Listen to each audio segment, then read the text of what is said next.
오늘 이 주일 하나님의 은혜와 긍휼이 여러분의 삶 가운데 충만하기를 간절히 소원하고 축복합니다. 원래는 교회 계획상 오늘 추수감사 절기로 지키려 했으나 여러 사정으로 우리가 다음 주로 한 주 연기를 하면서 좀 더 집중감을 가지고 우리 감사의 마음을 묵상하고 또 하나님께 올려드리는 시간으로 우리가 삼기를 원합니다. 그러면서 말씀도 2주간에 걸쳐서 감사에 대한 말씀을 나누려고 합니다.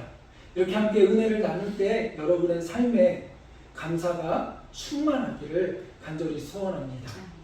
요즘은 현대사회가 이제는 농경사회에서 산업화가 되어지고 도심 속에 살다 보니 농사를 짓는 사람들이 거의 없어지고 거의 지방이나 이런 데만 농사를 짓게 되어집니다. 그래서 시골교회나 이런 데 가보면 아직도 추수감사 이런 절기들을 할 때 많은 농경에서 이렇게 수확한 것들을 가지고 풍성하게 이렇게 추수감사 단을 꾸미기도 하고 그렇게 예배를 드리기도 하지만 이 도심에는 사실 그런 분위기는 아니거든요. 농사를 짓고 거두는 분위기는 아니다 보니까 이런 도심 속에 있는 교회들 속에서 몇몇 교회들 속에서는 몇몇 사람들은 이런 이야기를 합니다. 이 추수감사절을 절기를 꼭 지켜야 되는가? 왜냐하면 농경 문화도 아니고 이제 도시 문화로 가는데 이 추수감사 절기를 꼭 지켜야 하는가?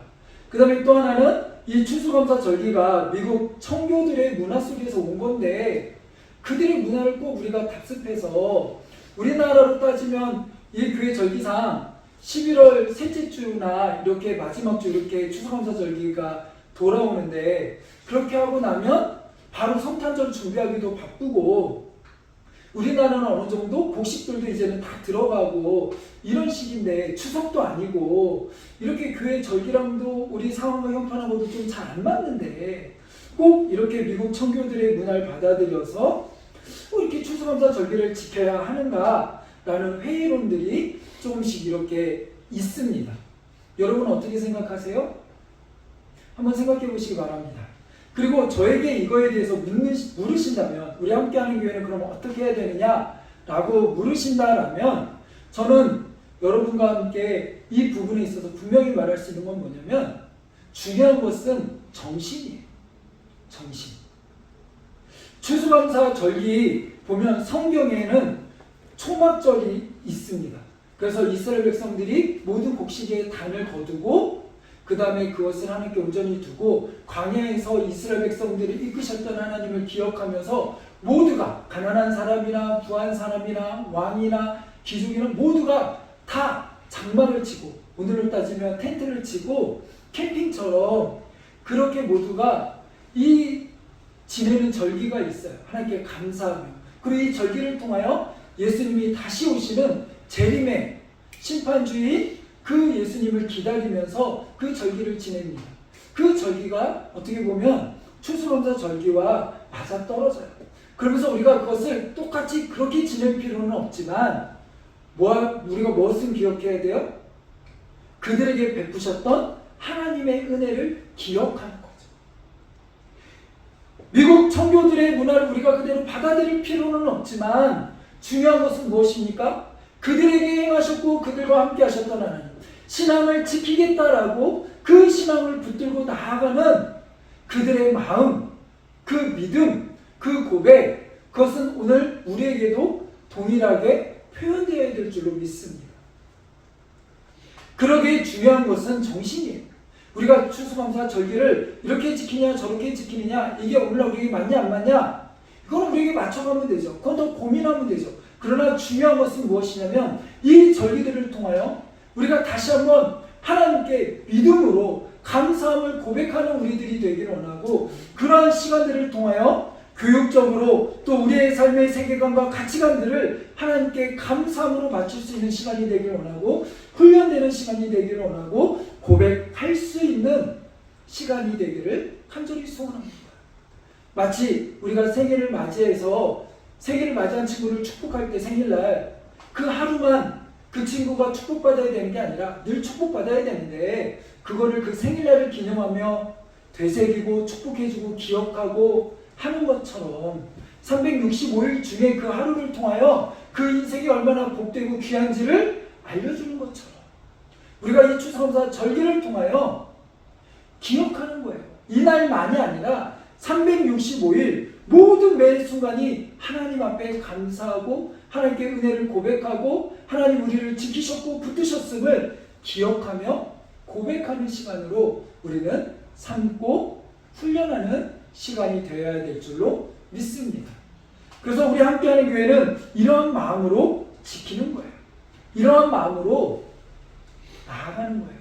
그래서 요즘 자꾸 교회의 모든 절기라든지 교회 뭐 여러 가지 그동안 지켜왔던 것들에 대하여 회의론적으로 이거 꼭 지켜야 돼? 라는 것들 속에서도 물론 우리가 생각해 봐야 될 것도 있지만 거기서 꼭 잊지 말아야 될 건 무엇입니까? 그 정신이에요. 정신. 왜 그걸 그렇게 지켰지? 왜 그걸 그렇게 했지? 했던 그 정신은 우리가 잃어버리지 않기를 원합니다. 그래서 우리가 한 주간 이제 다음 주에 추수감사절로 지킬 때 무엇보다 우리 안에 이 감사에 대한 고백 이것을 잘 묵상하고 표현할 수 있는 그런 시간과 은혜가 되기를 간절히 소원하고 축복합니다. 오늘 우리가 읽은 누가복음 17장에 보면 이 말씀에 어떤 말씀이 나옵니까? 11절부터 19절에 보면 내용은 간단합니다. 10명의 나병 환자가 있는데 그들이 다 병고침을 받았다라는 거예요. 근데 그 중에 누구만요? 한 명만 예수님께와 감사함을 고백했다라는 거죠. 오늘 이 말씀을 통하여 우리 안에도 이 감사의 의미, 진정한 이 감사의 의미, 이것을 어떻게 표현해야 되는지, 이것이 우리 안에 어떤 의미가 있는지 오늘 말씀을 통하여 함께 나눠보려고 합니다. 11절에 보니까 예수께서 예루살렘으로 가실 때에 예수님 지금 어디로 가세요? 예루살렘을 가는데 어디를 지나갑니까? 사마리아와 갈릴리 사이로 가시더라. 그 지역을 지나가는데 한 마을에 들어서니까 나병 환자 10명이 예수님을 만나 멀리 서서 소리 높여 예수님을 부르는 거예요. 예수 선생님이여 우리를 불쌍히 여기소서. 예수 선생님이여 우리를 불쌍히 여기세요. 여겨주세요 라고 소리 지르는 거죠. 자, 우리가 이 본문을 좀 더 이해하려면 이 당시로 좀 돌아가 보면 당시 이스라엘의 문화에 있어서는 나병 환자는 영적인 병으로 치부되었어요. 그래서 그냥 일반 병이 아니라 영적인 병이고 당시에는 불치병이에요. 그러다 보니 이 나병 환자에 걸린 사람들은 사람들의 인식이 어떠했냐면 하나님께 저주받은 사람, 하나님께 버림받은 사람, 부정한 사람 이런 취급을 받았어요. 그래서 일반인들이 나병인과 함께 섞여 있으면 안 되고 나병인이 지나갈 때는 나병 환자가 지나갈 때는 스스로가 딴 사람이 보면 잘 모를 수도 있으니까 나는 부정한 사람이다 라고 소리 질러서 자신하고 접촉되지 않도록 그 부정함이 다른 이들에게 같이 부정함 타지 않도록 그렇게 소리 질러줘야 되고 또 이들은 따로 구별되어서 나병이 걸리면 가족들과 그 사회와 모든 것들 속에서 구별되어서 따로 이들만 고립되는 그러한 상황 속에 놓이게 되어집니다. 그러니 그런 환자 10명이 모여 있어요. 이 10명에 모여 있는 이 삶을 한번 보세요. 희망이 있겠습니까? 소망이 있겠습니까? 없죠. 그 걸린 병은 불치병이에요. 당시에 어떤 의사도 이 병을 고칠 수 있어요? 없어요? 없어요. 그러나 우리가 지금도 보면 민간요법이라고 그러잖아요. 병으로 못 고치는데 민간요법을 이렇게 고쳤다. 지금 이렇게 과학이 발전했음에도 불구하고 이들도 그렇지 않겠습니까? 온갖 민간요법을 동원하기도 하고 때로는 누구는 이렇게 하면 나 때리라. 한가닥 같은 시루라기 같은 희망을 갖고 가지만 결국 고침받지 못하고 그것을 인하여 몸과 마음은 더 피폐해지고 힘들어지고 그런 이들이 10명이 모여 있어요. 그러니 서로 바라볼 때 어땠을까요? 서로 바라볼 때마다 니캉 내캉 네 삶이나 내 삶이나 잠깐의 잠시의 위로가 될지도 모르지만 너 보니 그래 그래도 나 혼자 아니 뭐 이럴 수는 있지만 그 10명이 모여있는 공동체는 아무런 희망도 소망도 기쁨도 감사함도 없는 그러한 공동체인 거죠. 그러한 이들이 모여있는데 그들에게 하나의 희소식과 같은 그러한 소식이 들립니다. 그것은 무엇입니까? 예수님이 지나간다는 거예요. 근데 그 예수님이 어떤 예수님? 안진뱅이도 고치고 눈먼 자도 보게 하고 때로는 이 문둥병도 고쳐주시는 능력의 사람이라는 것을 듣게 되어진 거죠. 그 예수님이 지나가는 거예요. 근데 이들은 자기가 우르르 가서 그 예수님을 보러 주도적으로 갈 수 있어요? 없어요? 없어요. 생활적인 제한이 있습니다. 많은 사람들이 모여있는 곳에 갈 수 있어요? 없어요? 없어요. 예수님이 가실 때마다 예수님이 지나가시는 곳마다 제자들과 함께 예수님을 따르는 무리들이 있었어요. 예수님 우리도 좀 긍휼히 여겨주셔서 우리도 좀 고쳐주세요. 치유해주세요. 우리도 회복해 해주세요. 내 눈 좀 낫게 해주세요. 내 아들 좀 내 딸 좀 낫게 해주세요. 이들을 좀 만져주세요. 그렇게 따르던 무리들이 늘 있었다는 거죠. 그러니 이 문둥병자들은 이 나병 환자들은 그곳에 같이 어울려서 예수님을 따라다닐 수 있어요? 없어요? 없어요. 부정한 자들이니까. 그래서 이들이 할 수 있는 일은 무엇입니까? 저 멀리서 그들과 거리를 두고 있는 그 상황 속에서 그들이 할 수 있는 일은 단 하나, 외치는 것 말고는 할 수 있는 게 없는 거예요.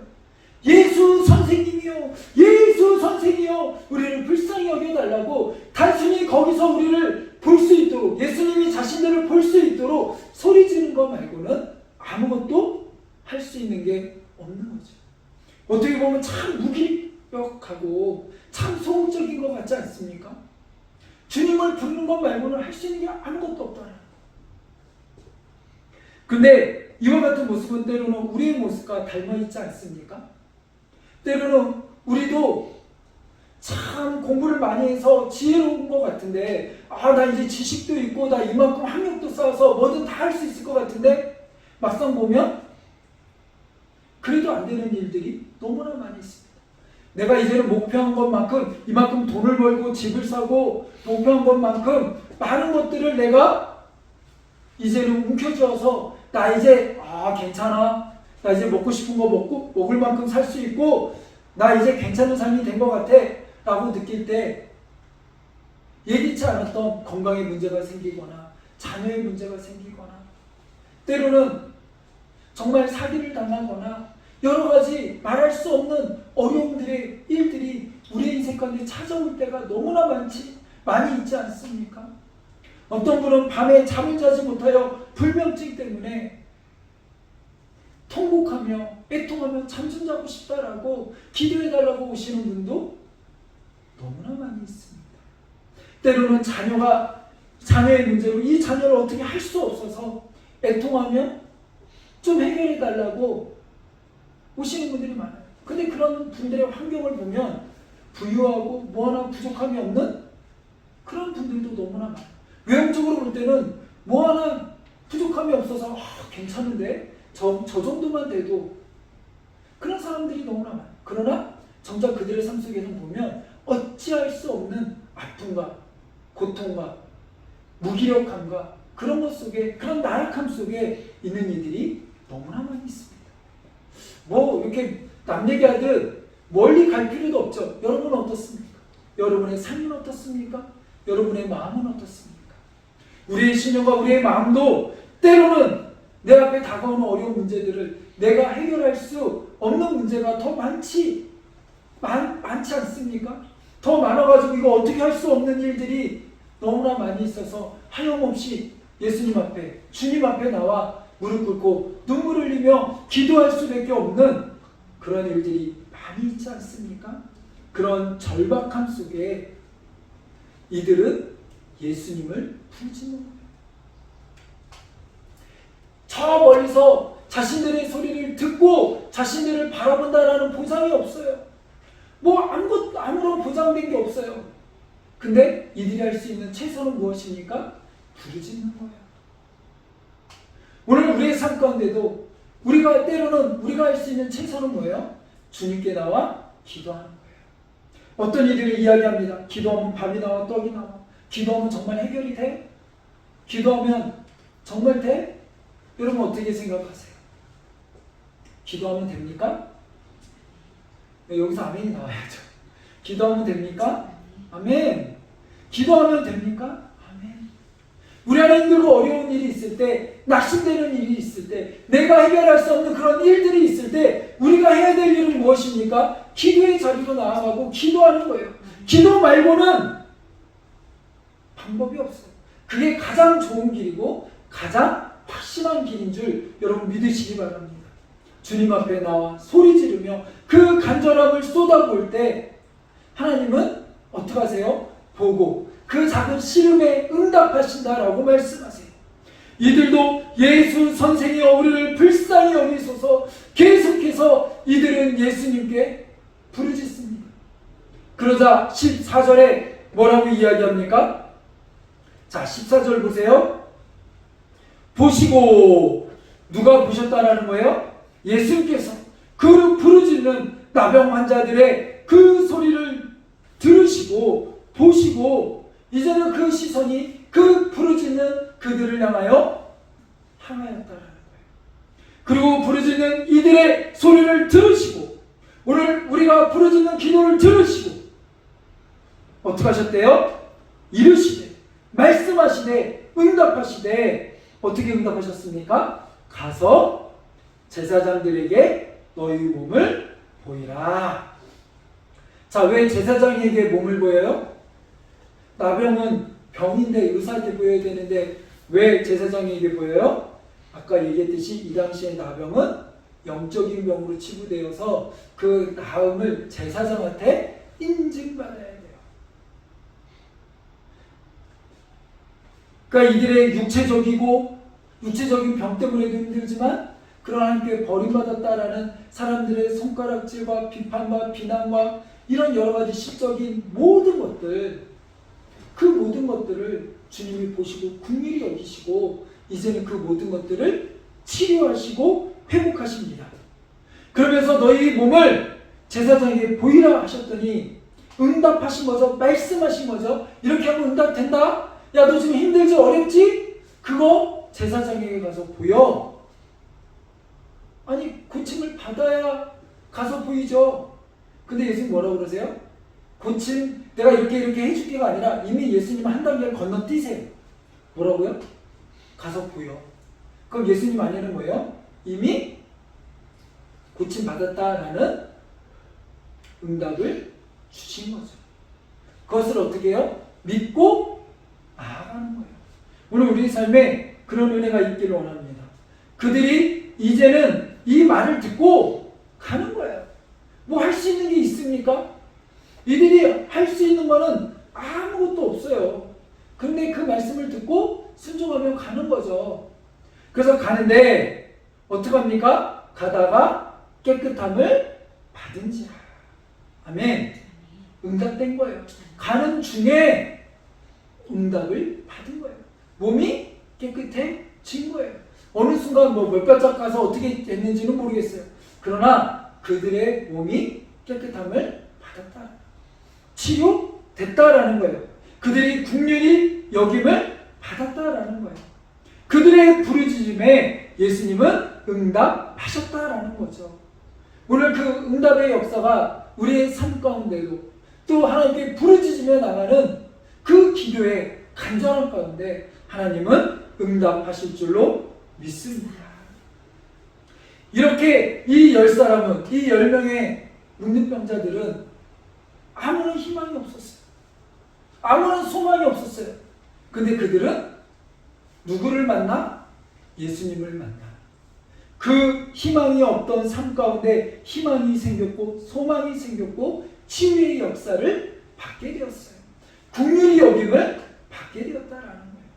그러니까 우리가 때로는 어떻게 기도해야 될지 모르고 마음이 무너지고 심령이 무너지고 하염없이 눈물이 나고 간절함이 우리 안에 튀어나올 때 우리가 할 수 있는 기도는 무엇입니까? 긍휼히 여겨주시옵소서. 그조차도 안 나온다면 출혈하고 부르짖을 때 하나님은 우리에게 응답하시는 하나님이에요. 그 역사를 이 10명이 경험하게 됩니다.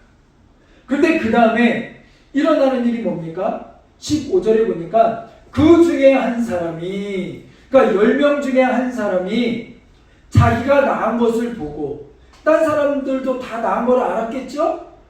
그리고 나서 큰 소리로 하나님께 영광을 돌리며 돌아와. 자, 여기서 상당히 대조되는 걸 보게 되어지죠. 13절에 큰 소리로 외쳤어요. 그들의 문제가 있을 때 절박함으로 하나님께 큰 소리로, 예수님을 향하여 큰 소리로 부르셨어요. 그리고 나서 이가 응답받고 난 다음에 한 사람이 어떻게 해요? 큰 소리로 하나님께 영광 돌리며. 그 간절함이 있을 때와 응답받은 이후의 모습이 동일한 모습으로 큰 소리로. 오늘 우리 안에도 이와 같은 은혜가 있기를 원합니다.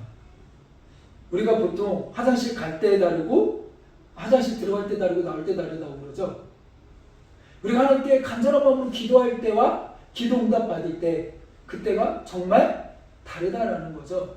목사이다 보니 때로는 성도님들이나 또 다른 기도의 동역자들이나 많은 분들이 기도를 요청할 때가 있어요. 목사님, 이거 위해서 기도해 주세요.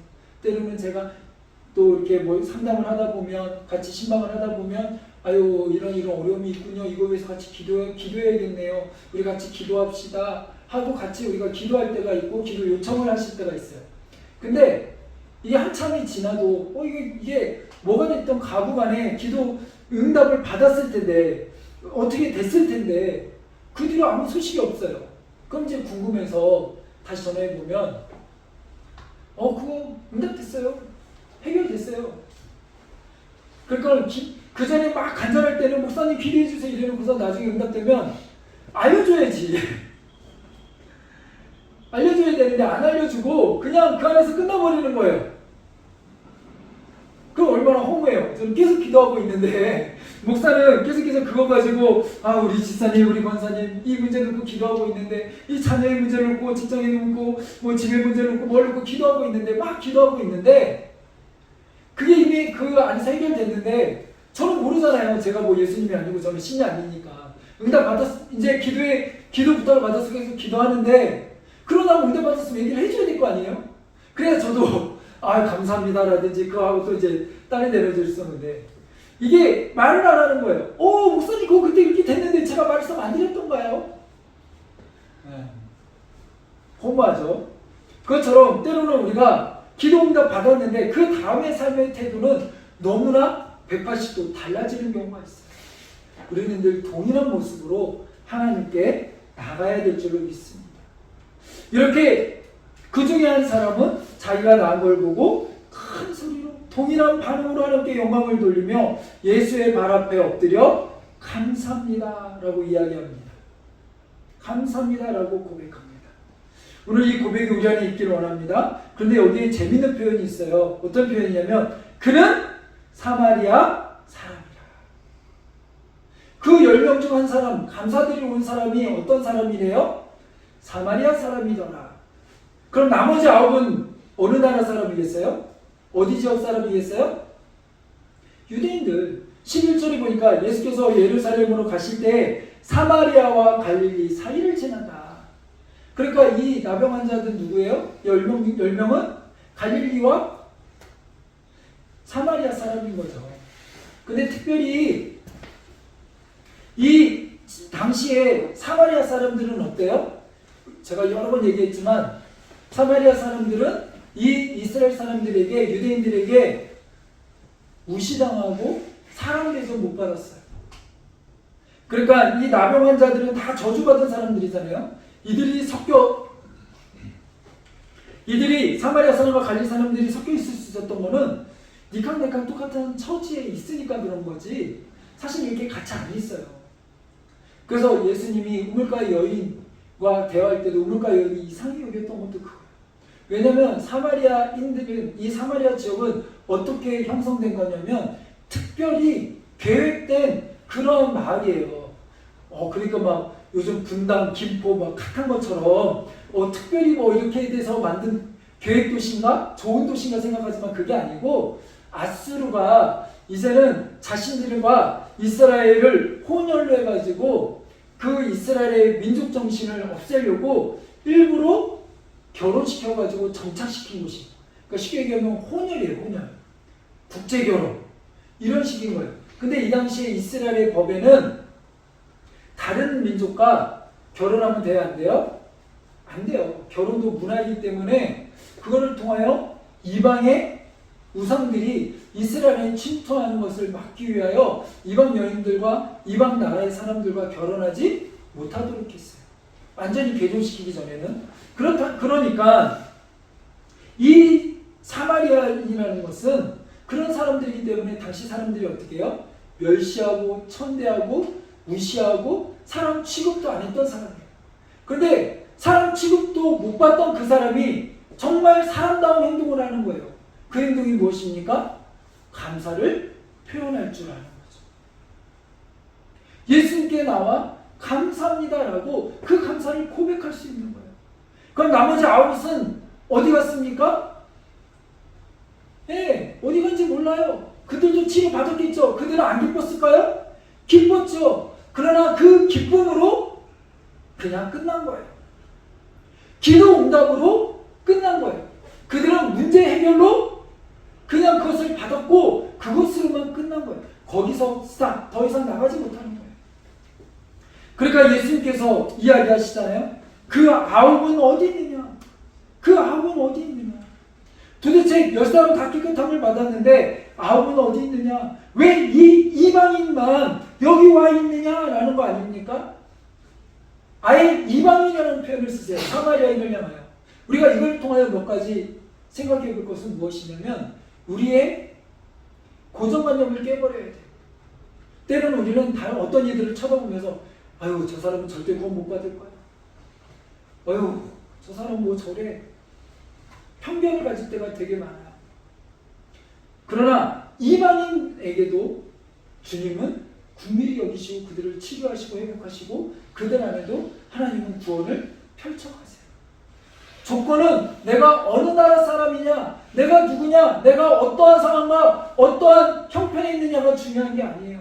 하나님께 어떻게 믿음으로 반응하며 나가느냐가 더 중요한 거예요. 이 사람이 사마리아인이든 이방인이든 유대인이든 그들 안에 하나님을 향한 그 마음이 없다면 아무 소용이 없는 거예요. 그러나 그가 이방인이든 아프리카인이든 때로는 나그네인이든 가난한이든 어떤 이든 간에 그들 안에 복음이 들어가면, 복음이 그 안에 심겨지면, 복음이 그 안에 복음의 싹이 자라나면 되는 거예요. 하나님은 그 모든 한 영혼을 사랑하고 그들 가운데 품으시기를 원하시는 거죠. 우리가 그것을 하나 기억하시기 바랍니다. 그러기에 우리는 늘 우리 안에 선교에 대한 열정을 갖고 있어야 될 줄로 믿습니다. 자, 다시 우리 본문으로 좀 돌아와서 이렇게 이야기합니다. 17절에 예수께서 대답하여 이르되 10사람이 다 깨끗함을 받지 않았느냐? 그 9은 어디 있느냐? 예수님 정말 이 9명 어디 갔는지 몰라서 물으셨을까요? 아니면 이 고침받은 1명, 돌아온 이 사람이 그 9명이 어딘지 알고 있는지 모르고 있는지 물으셨을까요? 아니죠. 이 물음은 마치 무엇을 연상시킵니까? 아담과 하와가 범죄했을 때 예수님이 하나님이 어떻게 하시죠? 에덴 동산에서 아담아, 내가 어디 있느냐? 아담이 범죄함으로 숨었어요. 그때 하나님 아담을 찾으세요. 그때 하나님이 아담이 어디 있는지 모르셔서 숨바꼭질 하듯이 무궁화 꽃이 이런 건가요? 아담 어딨니? 아담 어딨니? 뭐 찾겠거리고 이런 건가요? 아니죠. 하나님은 아담이 어디 있는지 분명히 아세요. 그러나 왜 아담을 부르시고 너 어디 있느냐라고 물으십니까? 지금 내가 왔을 때 에덴 동산에서 아담을 찾아왔을 때 아담의 반응은 어떠해야 합니까? 오, 하나님 오셨어요. 제가 여기 이렇게 하나님 영광을 돌렸습니다. 하나님 제가 오늘은요 하나님 피조물 가운데 이렇게 하나님의 피조물을 아름답게 잘 관리했습니다. 하나님 잘했죠. 하나님 나 잘했죠. 근데 하나님 이렇게 하나님 만드신 피조물 보다 보니까요, 하나님 어떻게 이렇게 이 동물을 이렇게 예쁘게 만드셨어요? 이건 어떻게 이렇게 멋지게 만드셨어요? 어떻게 하나님 이렇게 하셨어요? 영광 돌리면서 웃으며 까르르하며 하나님과 함께 교제해야 되는데 너 지금 왜 숨어있니? 하나님 찾으시는 거 아니에요? 너 왜 숨어있니? 도대체 너 왜 범죄해가지고 나를 피하여 도망가니? 이걸 물으시는 거 아니에요? 그것이 이 아우는 어디 있느냐라고 할 때 정말 이 아우이 어디 있는지 몰라서 물으실까요? 그 어떤 표현이겠습니까? 당연히 감사 돌리고 너희가 이 문제로 인하여 나를 찾고 나에게 부르셨잖아. 그래서 이 문제 해결해 줬잖아. 그러면 이 문제를 통하여 우리의 병을 고치시는 하나님, 치료하시는 하나님, 나를 불쌍히 여기고 긍휼히 여겨주시는 하나님, 그 하나님을 바라보고 깨닫고 그 하나님께 나와야 되는데 지금 너희들이 있어야 될 자리는, 치유받은 너희들이 있어야 될 자리는 감사함으로 이 앞에 나와야 되는데, 예수님 앞에 나와야 되는데, 하나님 앞에 나와야 되는데 어디 있냐? 이 10명 중에 9은 문제 해결은 받았을지 모르겠어요. 응답은 받았을지 모르겠어요. 그러나 거기서 끝이에요. 단순히 문제 해결만 받고 응답만 받고 거기로 끝이지, 더 나아가 그 문제를 해결하시는 하나님, 그 전능하신 하나님과의 관계는 끊어져 버린 거예요. 그러나 이 사마리아인은, 이 치료받은 단 한 사람은 이 병을 치료받음을 통하여 어디까지 나아갑니까? 이 병을 치료하신 하나님, 그 전능하신 하나님, 그 하나님이 자신의 구주이심을 고백하게 되는 거예요. 진정한 구원의 은혜를 받게 되는 거예요. 그래서 예수님의 평이 무엇입니까? 19절에 그에게 이르되 일어나 가라, 내 믿음이 너를 구원하였느니라. 아멘. 그는 진정한 구원을 경험한 거예요. 진정한 구원의 은혜를 받게 된 거예요. 무엇을 통하여? 나병이란 병이 치료받는, 그들이 그렇게 소원하던 그 소원을 예수님께서 응답해 주시는 거예요. 그 응답의 과정 속에서 치유하시는 하나님, 자신을 사랑하고 긍휼히 여기시는 하나님, 자신의 구원자 하나님을 만났다는 거죠. 그렇다면 오늘 우리의 삶 가운데도 우리도 부르짖고 많은 응답을 받지 않습니까? 우리에게는 기록된 말씀을 함께 예배하며 찬양하며 고백하며 나아갈 때 하나님 우리의 마음을 만지시고 우리를 치료하시고 우리와 함께 하시며 우리에게 은혜를 베푸시지 않습니까?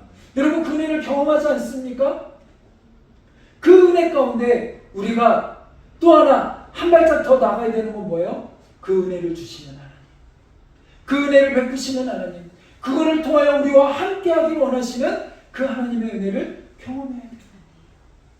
우리는 종종 그런 이야기를 많이 듣습니다. 감사절이 되고 감사에 대한 이야기를 하면 쥐어짜듯 하루에 감사한 거 3가지 이상 써보세요. 감사 제목 써보세요. 좋지요. 또 쓰다 보면 뭔가 그래도 감사하네.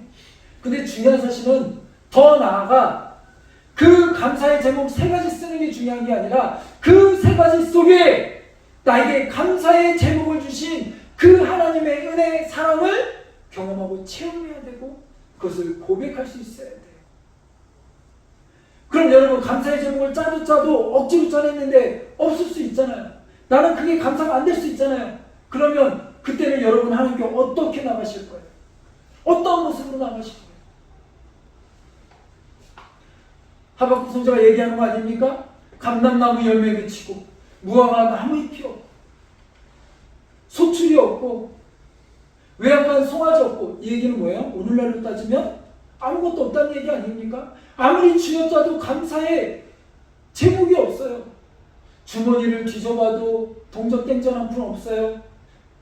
계좌는 다 마이너스 됐어요. 카드 한도도 다 됐어요. 주식도 다 떨어졌어요. 어디 주위를 둘러봐도 뭐나 희망적인 게 없고 나를 도와줄 것도 없어요. 그런 절박한 상황이면 감사 안 할 겁니까? 진정한 감사는 하나님이 나에게 뭔가를 해줘서가 아니라 그 과정들 속에서 진정한 하나님의 사랑과 은혜를 바라보는 거예요. 그러니까 철없는 아이들이 엄마 아빠가 아이를 위하여 밥을 해주고 뭔가를 사주면 우리 엄마 좋아요. 그러다가 공부시키고 때는 혼내면 뭐예요? 우리 엄마 아닌가 봐요. 그거 아니잖아요. 그 모든 과정들 속에서 때로는 나에게 무언가를 사주시고 나에게 밥을 챙겨주시고 옷을 입힐 때에도 부모님의 사랑은 변함이 없어요. 그리고 동일한 나의 부모님이세요. 때로는 나를 혼내고 나에게 잘못을 지적하고 징계할 때에도 때로는 부모님이 내 요구에 모른 척 하실 때에도 부모님은 변함없이 나를 사랑하시고 나의 부모님이세요. 마찬가지예요. 하나님이 나에게 꼭 내가 감사할 제목이 있게끔 내가 감사를 깨닫게끔 나에게 감사의 제목을 계속 뭔가를 줘야지만 감사 받을 만한 영광 받을 만한 하나님이 아니라 하나님은 늘 우리에게 영광 받으실 하나님이고 우리가 영광을 돌려야 하나님이고 전능하신 하나님이세요. 국률의 하나님이세요. 그 하나님께 우리의 삶을 늘 조건 없이 온전히 드릴 수 있는 우리들이 되기를 간절히 소원합니다. 우리와 함께 하시는 하나님. 우리는 그 하나님을 경험해야 돼요.